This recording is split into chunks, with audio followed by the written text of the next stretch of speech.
ہمیں یہ سب ساری باتیں 56 سال بعد پتہ چلتی تھی. قائد اعظم کی وفاق میں کون تھا, قائد اعظم فاطمہ جناح کو کیسے شہید کیا, ذوالفقار علی بھٹو کے ساتھ کیا ہوا, شیخ مجیب اصل میں پاکستان کا وفادار تھا, 71 میں مشرقی پاکستان میں کیا کیا ظلم اور زیادتیاں, یہ سب کچھ سمجھنے میں ہم سب کو تو ایک عمر لگی. آج پاکستان کا نوجوان خوش قسمت ہے کہ اللہ نے یہ تمام سچ ثبوت کے ساتھ 2 سال کے اندر اندر تمام ذمہ داروں کو ننگا کر ان کے سامنے لے. پاکستان کے نوجوان خوش قسمت ہے, یہ کسی کنفیوژن کا سامنا نہیں کر رہے جو ہمیں کرنا پڑا. آج نوجوان نسل اپنے ہیرو کو, اپنے غدار کو پہچانتی ہے. اڈیالہ میں جو بیٹھا ہوا قید اللہ کا درویش ہے, اس کی بدوا باجوہ کو گمنامی میں لگی. کورونا میں خان نے بدترین عالمی اقتصادی بحران میں پاکستانیوں کو چولہا نہیں بجھنے دیا. غریب عوام کے لیے جو لنگر خانے قائم کیے, جو صحت کے لیے سہولتیں دی, جو کینسر اسپتال بنائے, جو آج امریکہ اور برطانیہ جیسی فیسلٹیز نہیں ہیں, ان تمام لوگوں کی دعائیں خان کو لگ رہی ہیں. یقین کریں جناب باجوہ کی ذہنی حالت خراب ہے, احساس جرم ہے, راتوں کو اٹھ کے چیخے مارتا ہوں میں کون تھا, وہ کون تھا, میں نہیں تھا. آج اپنے لفافے صحافیوں کو فون کرتے ہیں, وہ فون نہیں اٹھاتے, انہیں کہتے ہیں میری صفائیاں سنو, لیکن وہ بات اس سے نہیں کرنے کو تیار. اسے سمجھ نہیں آ رہی کہ اپنے گناہوں کی تلافی کیسے کرے. اور ابھی تو دیکھیں بہت سارے لوگ ریٹائرمنٹ کا انتظار کر رہے ہیں. اب یہاں دوسرا جو پہلو آپ نے سمجھنا ہے کہ خان جیل میں بیٹھا وہ یہ ساری چیزیں سمجھتا ہے. جو لوگ خان کو جانتے ہیں وہ تو ٹھیک ہے, جنہیں نہیں پتا انہیں یہ سمجھ نہیں کہ ان کے وہم و گمان میں بھی نہیں خان سیاست کی کتنی بڑی چال سمجھتا ہے. ان سے 10 قدم آگے ہے, وہ انہیں بند گلی میں لے کے آنا چاہتا ہے, یہ آگے آج مجبور ہو گئی. یہ فضل الرحمان کے ذریعے ان کی سازشیں عوام کو پہلے کبھی پتہ چل سکتی نہیں. یہ جو غلیظ تحریک انہوں نے چلائی تھی, جیسے جمہوری تحریک بناتے رہے, قاسم سوری کی جو رولنگ تھی, ارشد شریف کا جو بیانیہ تھا, یہ جان بوجھ کر جو کچھ کر رہے ہیں. اب یہ مزید ننگے ہو رہے ہیں اور ان کی چال ہے کہ اپنے اوپر کسی طرح چادر ڈال لیں. اور یہ ان کی چالیں ساری خان نے الٹی ہیں, بڑی زبردست چال چلی. میں آپ کو اس کا دوسرا اینگل آپ بتاتا ہوں تاکہ آپ کو سارے معاملات سمجھ آ جائیں کہ عمران خان کیا کر رہا ہے. یہ جو تمام جماعتیں اس وقت مذہبی ووٹ رکھتی ہیں, روبوٹ رکھتی ہیں, سپورٹ رکھتی ہیں, انہیں ساتھ رکھنا. خان کو اندازہ ہے کہ اگر صرف تحریک انصاف کے لوگوں کو نکالا تو یہ ظلم و ستم کے پہاڑ گرائیں گے. اس سے پہلے 25 مئی کو لانگ مارچ انہوں نے کیا کیا, اس کے بعد 2 سال میں جتنی طاقت تحریک انصاف کے خلاف استعمال ہوئی, فساد کے جو منصوبے انہوں نے بنائے, این وقت پہ خان آپ کو پتہ ہے پیچھے ہٹا. عدم اعتماد کے بعد اسلام آباد میں طاقت کا مظاہرہ کر رہا تھا عوام کو, خان نے اس وقت بھی روک دیا. تحریک انصاف کو اکیلی جماعت تھی, دوسری طرف 16 جماعتیں, ساری کی ساری طاقت. خان انتظار کرو کی پالیسی پہ, تو اسے پتا تھا یہ پھٹیں گے آپس میں. اور یہ ہمیشہ انتخابات کے بعد ان جماعتوں میں ہمیشہ آپس میں چوری کا مال جب بٹوارا ہوتا ہے اس وقت جھگڑا ہوتا ہے, اور وہی ہوا انتخابات میں, یہی ہوا. ان کا اتحاد آپ کے سامنے ٹوٹتا ہوا نظر آیا. فضل الرحمان نے جو پنڈورا باکس کل کھولا, یہ عمران خان کے سائفر مقدمے میں عدم اعتماد میں امریکہ سمیت جنرل باجوہ کی شمولیت کی تصدیق ہے, ارشد شریف کی شہادت کی وجہ ہے. یہ وہ معاملات ہیں جو قوم کے سامنے کھل کر آئے کہ کس طرح منافقت ہوتی رہی, کس طرح باریک واردات انہوں نے کیا کہ جنرل فیض کا نام ڈال دیا جو ان کے ساتھ شامل تھا. اور ابھی تو دیکھیں پارٹی شروع ہے, ابھی تو مولانا نے ایک گواہی دی, دوسرا بڑا گواہ ندیم چند سامنے نام لے رہا ہے, تیسرا علی وزیر کھل کر بتا رہا ہے کہ کس طرح شہباز شریف جنرل باجوہ کی مدد سے عدم اعتماد عمران خان کے خلاف کامیاب کروانے کے لیے ایک ایم این اے سے تمام سیاسی جماعتوں سے ووٹ اکٹھا کرتا رہا. یہ اسٹیبلشمنٹ کا وہ کردار جو آج تک جاری ہے.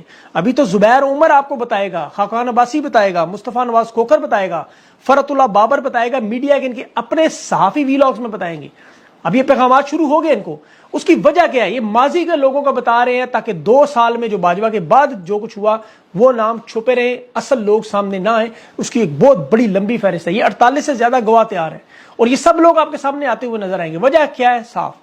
اب انہیں اندازہ ہو چکا ہے کہ عوام کی طاقت ایک طرف اکٹھی ہوگی. خان نے بڑے بہترین کارڈز کھیلے. پہلے اس نے تمام جماعتوں کو ملایا اور ان جماعتوں میں دیکھے تحریک لبیک, یہ فضل الرحمان کو بھی, جماعت اسلامی کو بھی, وحدت مسلمین کو, جی ڈی اے کو. اب یہ کریک ڈاؤن کس کے خلاف کریں گے. یاد رکھیں ان کے پاس مدرسوں کے بچے ہیں, مذہبی ووٹ ہیں, انہیں یہ نہیں چھیڑ سکتے.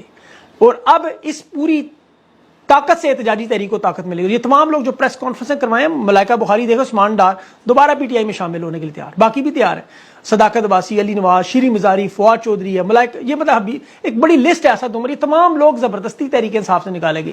جب یہ اپنے اوپر مظالم بتائیں گے کہ ان کے ساتھ کیا کیا ہوا, کیسے بلیک میل کیا گیا, کیسے خاندان کے لوگوں کو, بچوں کو, اہل خانہ کو سامنے رکھ کے تحریک انصاف چھڑوائی, پھر باقی گواہ ان کی جب میڈیا والے ساتھ ملیں گے, پھر انہیں اندازہ. انہوں نے زبردستی مائنس ہونے والے نواز شریف سے اللہ نے مائنس کیا, یہ اسے پلس کرنے کے لیے 2.5 سال اسٹیبلشمنٹ تشدد, اغوا, زیادتیاں کرتی تھی. پورا سسٹم اعترافی بیانات دینے کو تیار ہے.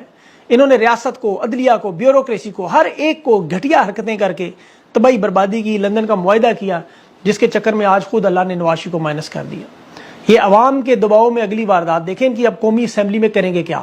الیکشن کمیشن اور عدالتیں نرم رویہ اختیار کر کے تحریک انصاف کو کچھ نشستیں واپس کریں گی, تمام بڑے بڑے نام واپس لانے کی کوشش کریں گے. پنجاب کی حکومت لیکن نون لیگ کے حوالے کرنا اور سندھ کی زرداری, یہی تو پلان تھا اصل میں. وفاق میں تحریک انصاف کو پیپلز پارٹی کے ساتھ بٹھانے کی کوشش, اور پیپلز پارٹی عوام کا